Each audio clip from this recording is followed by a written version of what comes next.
Hello students, my name is Ritu Sharma. I am an economics faculty with Institute of Cost Accountants of India, Delhi. मेरे पास में economics is my specialization.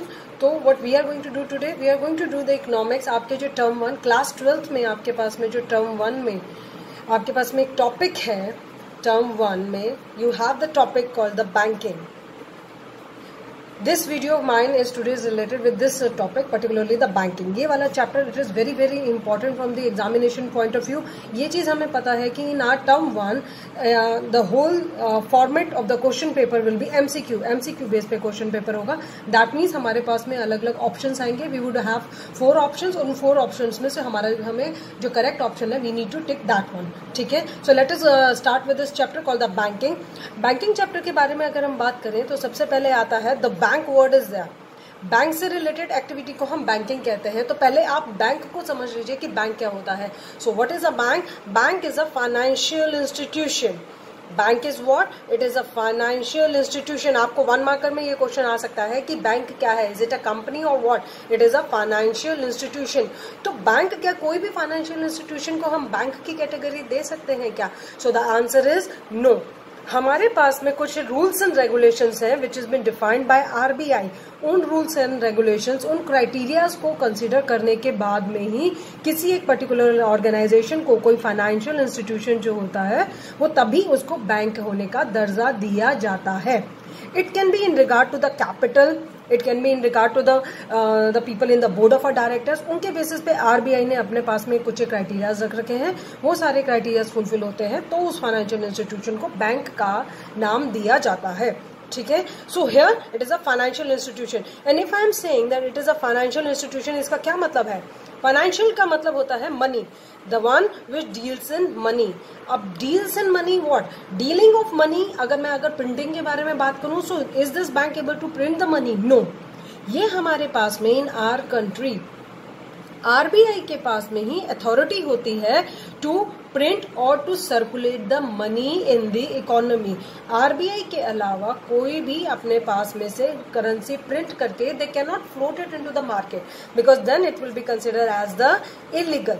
सिर्फ वही currency या सिर्फ वही currency notes जो कि आरबीआई की तरफ से इशू होते हैं उसी को ही हम वैलिड करेंसी मानते हैं. उसी को ही हम बोलते हैं legal tender money. What it is called as? It is called as a legal tender money. आपके पास में MCQ में क्वेश्चन आ सकता है कि ये जो मनी जो आरबीआई इशू करती है what it is? It is basically a legal tender money.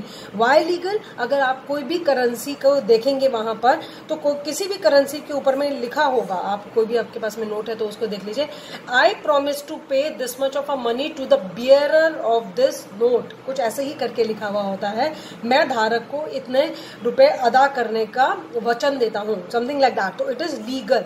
अगर आपने किसी के साथ में कुछ मनी का सेटलमेंट करना है, अगर आपने कुछ एक्सचेंज किया है गुड्स एंड सर्विसेज का और उसके बदले में आपने उस मनी के उस ट्रांजैक्शन को कंप्लीट करना है with the help of a money, you can very well hand over the money which is been issued by the RBI to close that particular deal.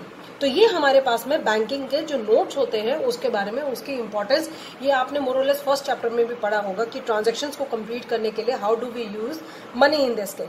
So how this particular bank, how does it work? Bank के एक होता है तो bank काम किस लिए करता है? Bank is it a charitable organization? No, it is not a charitable organization. So what it is exactly? Bank वो है जिसके पास में डिपॉजिट्स आते हैं, डिपॉजिट्स हम करते हैं, we being an individual, we being in company, या अलग एक बैंक जो होता है वो भी दूसरे बैंक में डिपॉजिट करता है. Presently I am just using a word deposit. अब ये जब बैंक के पास में कहीं से भी पैसा डिपॉजिट होता है, what do they do? Bank अपने पास में कोई भी पैसा नहीं रखता. It floats it as a loan into the market. Loan का मतलब क्या होता है? जब कोई इंसान बैंक से कुछ पैसा लेता है, that too for the future, future के लिए वो अपने पैसा ले रहा है, बैंक से कहता है सपोज मैंने 10,000 रुपीज लिया बैंक से तो मैंने फ्यूचर के लिए लिया, उसे मैं बैंक को ये कह रही हूँ, I will enter into an agreement और you can say a contract with the bank कि हाँ जी मैं इतने टाइम बाद आपको इस पैसे को मैं रिटर्न कर दूंगी. So it will be termed as loan. जब आप एक पर्टिकुलर टाइम पीरियड के लिए एक पैसा बैंक से उधार लेते हैं, अब बैंक आपको ऐसे तो दे नहीं देगा, it will definitely charge some sort of interest. Interest क्या होता है, प्लीज ध्यान से सुनिएगा. इंटरेस्ट क्या होता है, अगर मैंने किसी से 100 रुपया लिया है, 100 के बदले अगर मैं उसे I am returning 110. So what is this 10? 100 तो इसमें ओरिजिनल पार्ट हो गया, and what is this 10? 10 is the interest and 100 is the principal amount. 100 is what? 100 is a principal amount. 10 is what? 10 is basically the interest which that person needs to pay. तो यहाँ पर आपके पास में अलग अलग तरीके के लोन होते हैं मार्केट में. कभी आपने सुना होगा होम लोन होता है, हमारे पास में पर्सनल लोन होता है, कार लोन होता है. There are various kind of a loan. और इन सारे लोन्स जो होते हैं these are at the different rate of interest. ठीक है, तो यहाँ पर सपोज हमारे पास में जितने भी हम पैसा जब बैंक से लोन ले रहे हैं, suppose we are paying them the interest of, अगर मैं होम लोन ले रही हूँ तो वो अप्रोक्सीमेटली 8% होगा. अगर पर्सनल लोन ले रहे हैं तो इट वुड बी अप्रोक्सीमेटली 11% और 13% भी होता है. अलग अलग बैंक्स के रेट्स जो होते हैं दैट कैन डिफर. ठीक है, ये वाले बैंक के जो रेट होता है आरबीआई इसके ऊपर अभी नहीं कंट्रोल करता, डायरेक्ट कंट्रोल नहीं होता, बट यस इसके साथ में कुछ कंडीशंस होती हैं आरबीआई की, जिनको की ध्यान में रख के बैंक जो होता है, जो नॉर्मल एक कमर्शियल बैंक होता है, वो ये वाला रेट ऑफ इंटरेस्ट डिसाइड करता है. And when we are depositing the money in the bank, be it a saving और करंट अकाउंट, ये अभी मैं इसके बाद में अभी आपको एक्सप्लेन करूंगी कि ये सब क्या होता है. जब आप बैंक में पैसा डिपॉजिट करते हैं तो बैंक आपको अप्रोक्सीमेटली कितना रेट ऑफ इंटरेस्ट देता है? इट इज 4%, 5% और एकदम हो 6%. अब बैंक जो है what it is basically working for profit. अब बैंक प्रॉफिट कहाँ से कमाता है?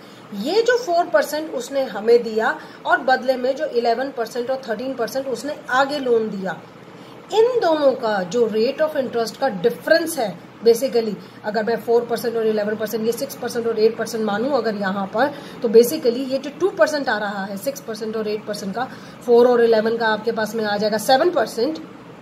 ये जो रेट ऑफ इंटरेस्ट का जो डिफरेंस होता है that is basically the profit which this bank is earning. ठीक है, तो बैंक क्या हुआ? Bank is not the charitable organization, it is the one which is into earning profit.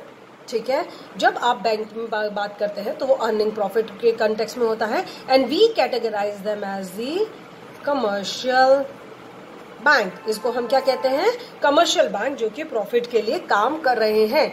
तो बैंक का मेन काम क्या हुआ? You can have this as a MCQ in your exam, that on what conditions can we classify a financial institution as a bank. तो हाँ जी बताइए, कौन सी conditions है हमारे पास में? What are the conditions which are there to satisfy when we need to call a financial institution as a bank? So अगर उन conditions के बारे में बात करा जाए तो number 1 क्या आता है हमारे पास में? Number 1 is accepting deposits, and what is number 2? We are granting the loan here. We means here the bank. These two conditions need to be satisfied if you want to call a financial institution as a bank. ठीक है, ये आपके पास में 1 marker में आ जाता है. तो what would be the definition of a commercial bank? Commercial bank की अगर मैं definition के बारे में बात करूं, so it is an institution. Let me write it down. Commercial bank is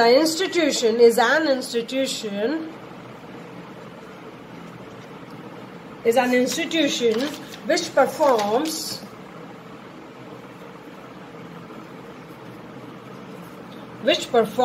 the function of accepting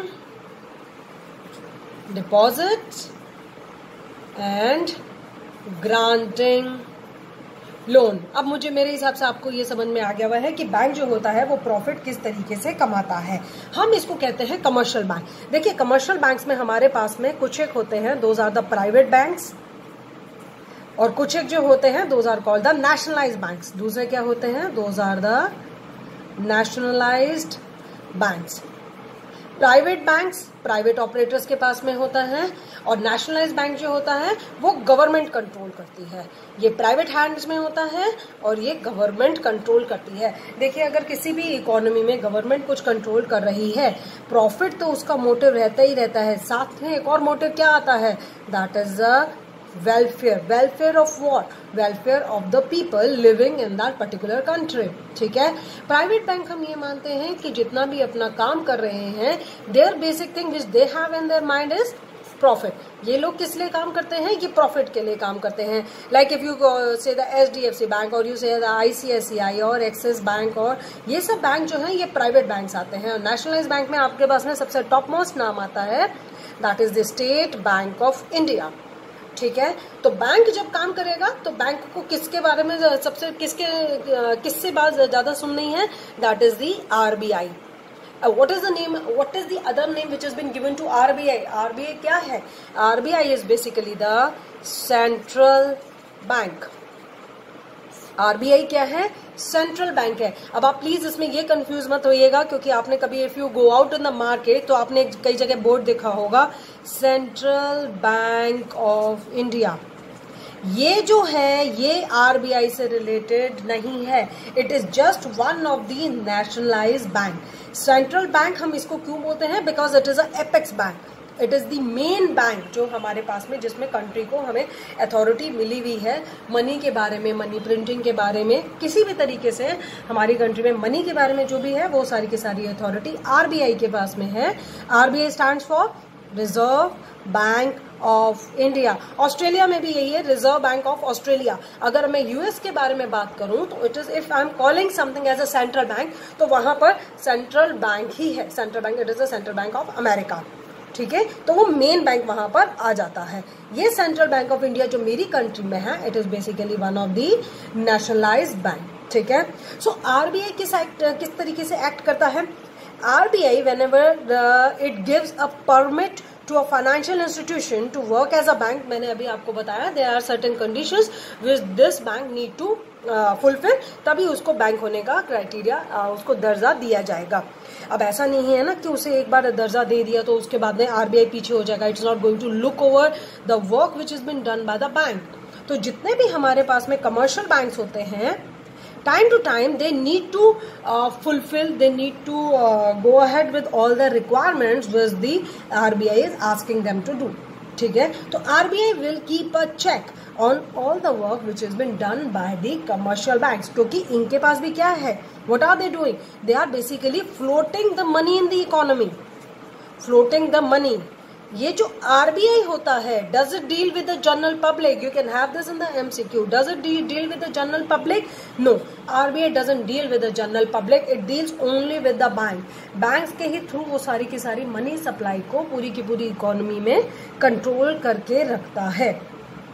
So let us come with the topic which is there, that is the functions of the commercial bank. Functions of the commercial bank में अगर मैं commercial bank के बारे में बात करूं तो commercial bank में ये जो अभी मैंने आपको 2 पॉइंट्स बताए थे, 2 points in the sense, number 1 मैंने आपको डिपॉजिट के कंटेक्स्ट में बताया था, नंबर 2 मैंने आपको लोन के कंटेक्स्ट में बताया था।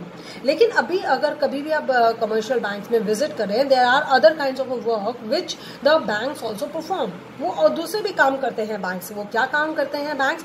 आपने देखा होगा, they perform the locker, they give you the locker facility, they can discount the bill of exchange, bill of exchange को भी डिस्काउंट कर सकते हैं। वो आपके पास में मनी ट्रांसफर के आपके जितने भी पॉइंट्स होते हैं वो उसको कर सकते हैं। They work as a agent, वो आपका एज अ एजेंसी फंक्शन भी परफॉर्म करते हैं। जब वो इस तरीके के सारे फंक्शंस परफॉर्म करते हैं तो देखिए, commercial bank will be called, और उसका बेसिक फंक्शन जो है दैट इज डिपॉजिट और loan, so it will be termed as the primary function. What is the meaning of primary function?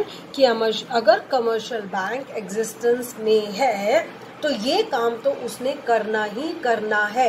Now they can also do the other kind of things also just to have a money, या अपने आप को थोड़ा सा customer के साथ में ज्यादा लिंक में रखने के लिए वो अलग तरीके के भी काम यहाँ पर, there are the few functions which they can perform. इन फंक्शंस को हम क्या कहते हैं? These functions will come in the category of secondary functions. Fine. अब हम एक्सेप्टिंग डिपॉजिट के बारे में अगर बात करें तो एक बार दोबारा हम इस वाले टॉपिक पे आते हैं, दैट इज द डिपॉजिट। अब ये डिपॉजिट होता क्या है? डिपॉजिट मैंने अभी आपको बताया, व्हेन द इंडिविजुअल और द एनी कंपनी और anyone who is depositing money in the bank, वो बैंक के लिए एज अ कैश होता है। नॉर्मल कोई भी जमा कराए वो उसके लिए कैश होता है। वो उसी कैश को अपने पास में न रख के what do they shifted to they are floated into the market by the loans दे देते हैं। इन डिपॉजिट्स को हमने 2 ब्रॉड कैटेगरीज में डिवाइड करा है। देखिए डिफरेंट बुक्स में अलग अलग तरीके से लिखा हुआ होता है, but the concept would remain the same.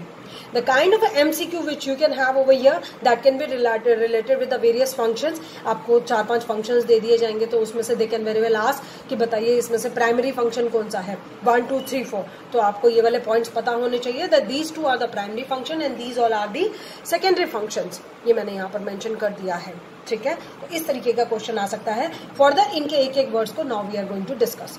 Deposit जो होता है वो 2 तरीके का होता है। One is the demand deposit.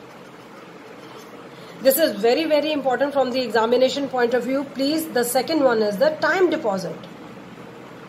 As the name suggests, demand deposit means on demand. Demand deposit means on demand. Time deposit means it is related with a particular time period. Some tenure is mentioned over here. इसको हम term deposit भी बोलते हैं। What is the another name of a time deposit? It is the term deposit. इसको हम क्या बोलते हैं?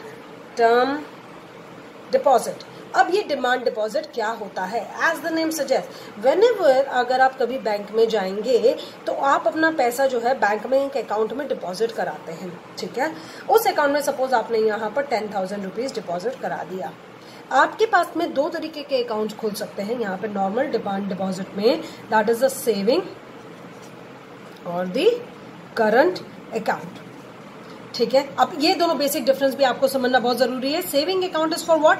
अकाउंट को ये जो हम ACCOUNT होता है इसको हम A/C भी करके लिखते हैं। What is the saving account? The saving account is basically related with the individuals. Individual मतलब एक अकेला इंसान जो एक कंपनी एक अकाउंट खोलता है बैंक के साथ में, that is categorized as a saving account. और एक जो कंपनीज होती हैं या बिजनेसेस होते हैं वो जो अकाउंट खोलते हैं that is the current account. You can have the MCQ over here also कि सेविंग अकाउंट जो होता है वो कौन खोलता है? Is it the individual, is it the company और इज द कॉम्बिनेशन और what? So the correct answer would be the individual in this case. And who opens the current account? Current account is basically related with the various businesses. अलग अलग जो business होते हैं वो हमारे पास में करंट अकाउंट खोल सकते हैं। जब आप एक पर्टिकुलर पैसा, suppose in this case the 10,000 is the money which you are depositing over here, so you can ask for the same money over the counter. आपको जब अगर इसमें से कुछ भी पैसा निकालना है, आप बैंक में जाएंगे और वहां से उनसे कहेंगे कि ये वाला पैसा मुझे दे दीजिए। You can present a cheque, या आज का जो ATM होता है आप ATM से भी विड्रॉ कर सकते हैं। That means you are not suppose to give, the bank can also not ask for it, you are not supposed to give the prior notice in what regard कि हाँ जी बैंक को आपको बोलने की जरूरत नहीं है कि भाई मैं पैसा निकालने के लिए आ रहा हूँ या आ रही हूँ। प्रायर नोटिस की रिक्वायरमेंट नहीं है। You can take that money on demand. You can go and present the check and then you can have take out the money. Whereas what happens in the case of a time deposit, please ये difference अच्छे से समझ लीजिएगा. It is very important from the examination point of view. Time deposit क्या होता है? It is for a particular time period. एक time period के लिए आप बैंक में दे रहे हैं उस पैसे को. Suppose if I use the word FD, FD stands for fixed deposit. अब ये जो फिक्स्ड डिपॉजिट है ये हमने बैंक में जाके किया. हमने कहा कि मैं 50,000 रुपए 5 साल के लिए बैंक में रख रहा हूं and suppose the bank is giving you the interest of 8%. ठीक है, आपने क्या कहा बैंक को कि ये 50,000 रुपए आप रख लीजिए एज माई डिपॉजिट. ये 5 साल में 5 साल के लिए आपके पास में है. मैं इस पैसे को एक तरीके से you are agreeing with the bank कि मैं 5 साल से पहले इस पैसे को लेने के लिए नहीं आऊंगी.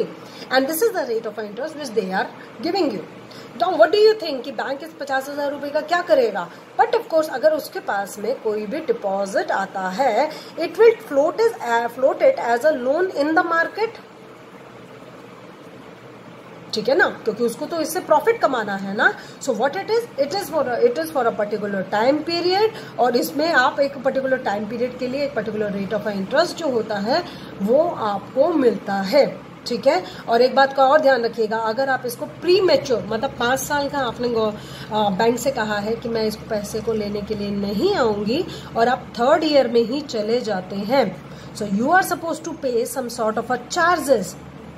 अब ये चार्जेस पे करने की जरूरत क्यों है? Money is yours only, but the bank would say कि देखिए आपके भरोसे मैंने ये 5 साल के लिए आगे दे दिया था पैसा, लेकिन आप कितने टाइम में आ गए? 3 ईयर में आ गए. अब जिसको लोन दिया है उससे तो हम पैसा एकदम मंगा के आगे नहीं आपको दे सकते ना. So there are some charges जिसको वो बोलते हैं प्री क्लोजर चार्जेस. प्री मतलब पहले आपने क्लोज कर लिया, ये उस बात के चार्जेस लेंगे आपसे अगर आप एफडीज जो है वो एक टाइम पीरियड से पहले आप उसको ले लेते हैं. One of the time deposit is the fixed deposit. The other one is the second one is recurring deposit. What is the second one? That is the recurring deposit. कुछ एक books में आपके पास में फिक्स्ड डिपॉजिट और time deposit लिखा हुआ है, because in those books there might be the thing कि उन्होंने रिकरिंग डिपॉजिट को मेंशन ना किया हुआ हो. बट अगर हम टाइम डिपॉजिट के बारे में बात करें तो fixed deposit and the second one is recurring deposit is also there.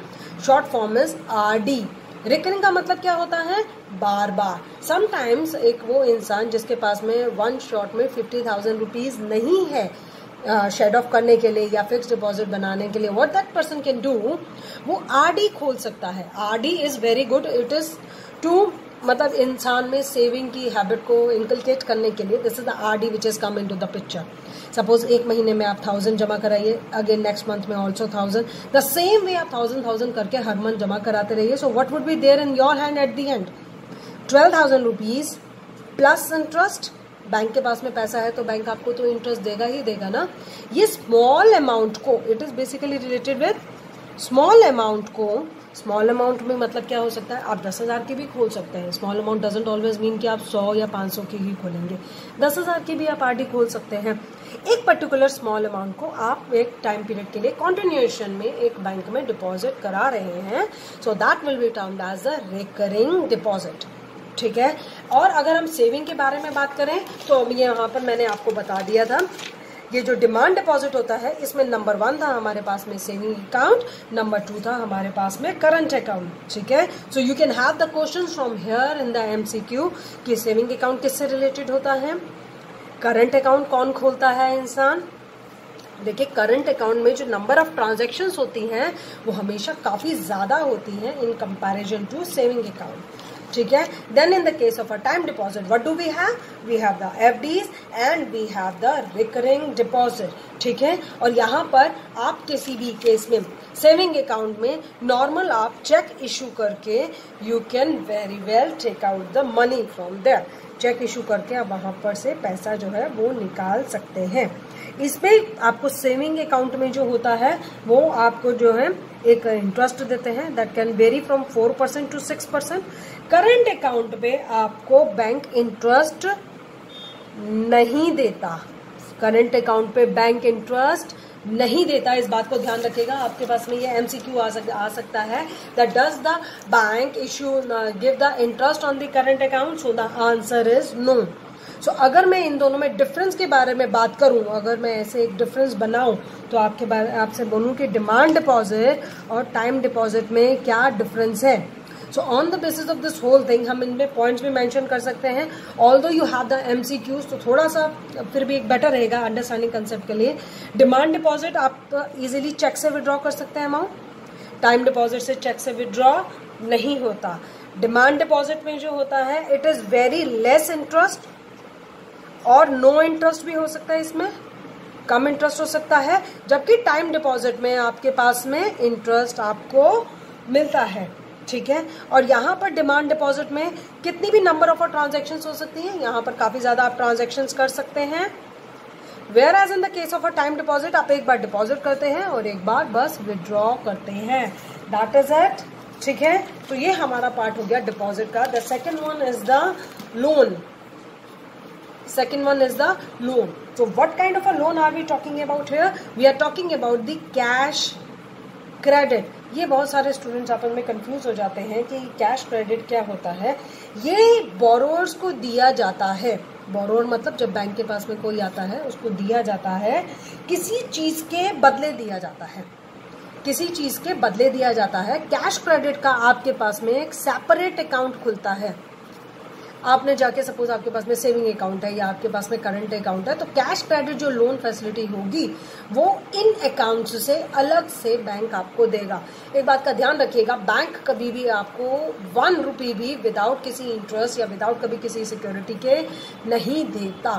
ठीक है, so what is cash credit? Basically cash credit is the एक तरीके का छोटा सा लोन है विच इज बिन गिवन इन, कुछ आपके पास में वो मॉर्गेज रखेंगे या आपके पास में कुछ शेयर्स रखेंगे वो, या आपके पास में कुछ स्टॉक्स होंगे, या आप कुछ भी आप अपने बैंक के पास में रखेंगे, उसके बदले में जो आपको एक दिया जाता है कैश क्रेडिट। अब ये आपको इन कैश नहीं मिलता।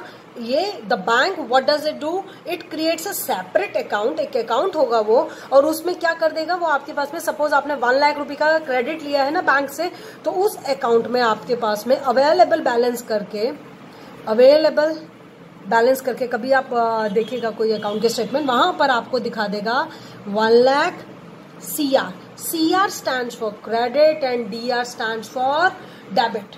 CR stands for credit, DR stands for debit. अब उसने क्या किया, आपके हाथ में कैश नहीं दिया, उसने एक सेपरेट अकाउंट खोल दिया जिसमें उसने 1 लाख रुपए डाल दिया है बैंक ने। Now you can withdraw the money from this as per your requirement. So is the bank going to charge any kind of interest on this? Yes, definitely bank को तो पैसा कमाना है ना, तो बैंक जो है वो इस पर पैसा कमाएगा, वो इसमें आपसे इंटरेस्ट लेगा। ठीक है, so the second part which comes into the picture is the demand loan. Demand loan क्या होता है? As the name suggest, the loan which is been given by the bank but on the condition कि जब bank मंगाएगा आपसे तो आपको उसे पैसा वापस करना पड़ेगा। देखिए ये जनरली इंडिविजुअल्स के केस में नहीं होता। इंडिविजुअल कोई भी ऐसा लोन जो है बैंक उनको नहीं प्रोवाइड करता कि हाँ जी वो जब मांगे तो वो आपको उनको रिटर्न करना पड़े, ऐसा नहीं होता। बट ये बैंक्स के बीच में इंटर बैंक ट्रांजेक्शन्स में भी ये वाला चीज यूज होता है, या बहुत बड़ी कोई कंपनीज वगैरह होती हैं उनके केस में यूज होता है, विच बिग शॉर्ट्स, उनके केस में ये डिमांड लोन यूज होता है। नाउ द बैंक अपनी एक दूसरे के साथ में अकाउंट्स को सेटल करने के लिए भी कभी कभी डिमांड लोन जो होता है उसको यूज करते हैं, which can be called, demand loan में which can be called by the bank any time. Bank जो है इसको किसी भी वक्त ले सकता है, मांग सकता है कि मैंने आपको इतना पैसा दिया था, so you are suppose to return that amount to me. ये भी आपके पास में पूरा का पूरा अकाउंट में ही क्रेडिट हो जाता है। इसके लिए आपको कोई भी इसमें कोई भी ऐसा पार्ट नहीं होता क्योंकि वो कैश आपको आके दे रहा है। ठीक है, so the next part which comes into the picture that is the secondary functions. Secondary functions के बारे में हमने बात करी थी, इससे पहले मैंने लोन्स और डिपॉजिट्स के बारे में बात करी है। Now the secondary function which I have told you, हम एक एक करके उसमें सेकेंडरी फंक्शन में ले लेते हैं। कई जगह में क्या होता है, कैश क्रेडिट के साथ में ही एक और वर्ड यूज किया जाता है, दैट इज ओवरड्राफ्ट। लोन में ही कैश क्रेडिट के साथ में एक और वर्ड है overdraft. This is very very important, examination में MCQ में पूछ सकते हैं आपसे that what is the meaning of a overdraft. As the name suggest, over मतलब ज्यादा, ड्राफ्ट किया हुआ है मतलब लिखा हुआ है। अब ये जो होता है it is on the same account. जैसे मैंने कहा था ना कि कैश क्रेडिट के लिए आपका सेपरेट अकाउंट खुलेगा, ओवरड्राफ्ट जो होता है वो सेम अकाउंट में ही आपको अवेलेबल बैलेंस में ही उतना अमाउंट एड ऑन करके शो कर देते हैं, उतना ही अमाउंट एड ऑन करके शो कर देता है कि जैसे आज सपोज आपके बैंक में एक चेक आया 10,000 रुपये का एंड आप उस चेक को बाउंस नहीं होने दे सकते, so you are going to call the manager कि सर आज मेरे पास में एक चेक आया है 10,000 रुपीज का, whereas the available balance in my account is only 9,000 rupees. आप ऐसा करिए, you already have the FDs and so many other things with you, तो आप मुझे 1000 रुपीज की FD, आप मुझे 1000 रुपीज का ओवरड्राफ्ट दे दीजिए, this is return as OD। तो अब उसके पास में अवेलेबल बैलेंस कितना शो करेगा, अब उसके पास में अवेलेबल बैलेंस शो करेगा 10,000 with the help of 1000 OD। और ये जो 10,000 रुपए अब इसके अकाउंट में हो गए हैं, ये वाला चेक अब बाउंस नहीं होगा। With the use of this money ये चेक आपका क्लियर हो जाएगा। So it is basically the overdraft. ठीक है, सेम अकाउंट में ही आपको एक्स्ट्रा दे दिया जाता है, that is up to the discretion. आपके मैनेजर जो है वो उसकी डिस्क्रिशन है। देखिए छोटा सा अमाउंट है, इतना तो बैंक के मैनेजर के पास में होता है। And this can again be with interest, और मतलब बेसिकली तो हमेशा विद इंटरेस्ट ही होता है। ये इतने अमाउंट के लिए अगर होगा तो ये आपसे इंटरेस्ट भी चार्ज करते हैं।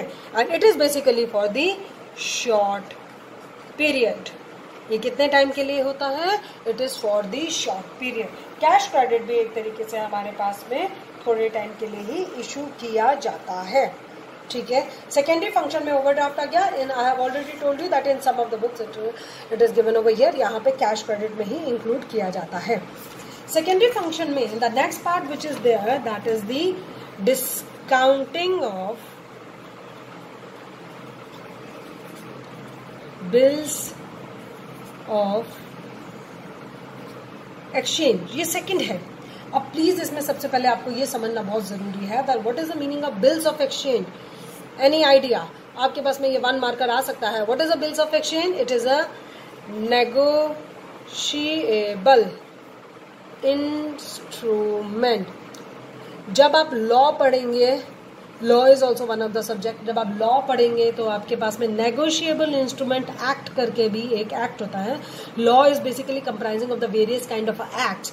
अलग अलग तरीके के कंपनीज एक्ट होता है, पार्टनरशिप एक्ट होता है, उसी तरीके से एक एक्ट होता है हमारे पास में, that is a negotiable instrument act.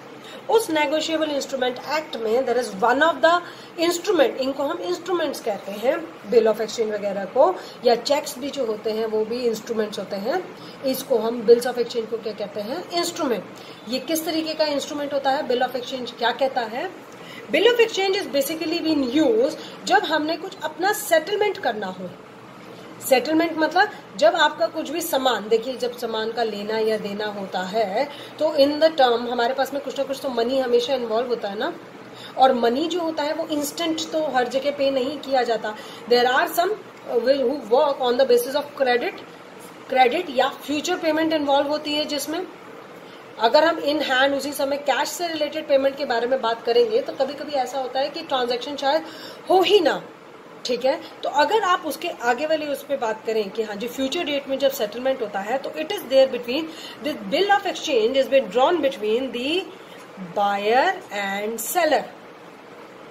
ठीक है, एक पार्टी दूसरे को, जिसने पैसा देना है वो दूसरे को इशू करता है बिल ऑफ एक्सचेंज। उस पर लिखता है कि on this particular date I would suppose give you the 10 lakh rupees as agreed. वहां पर उस पर लिखा हुआ होता है। Suppose it has been return that on 15 October he would give 10 lakh rupee to me, and if I want, जो आपके पास में बायर होता है वो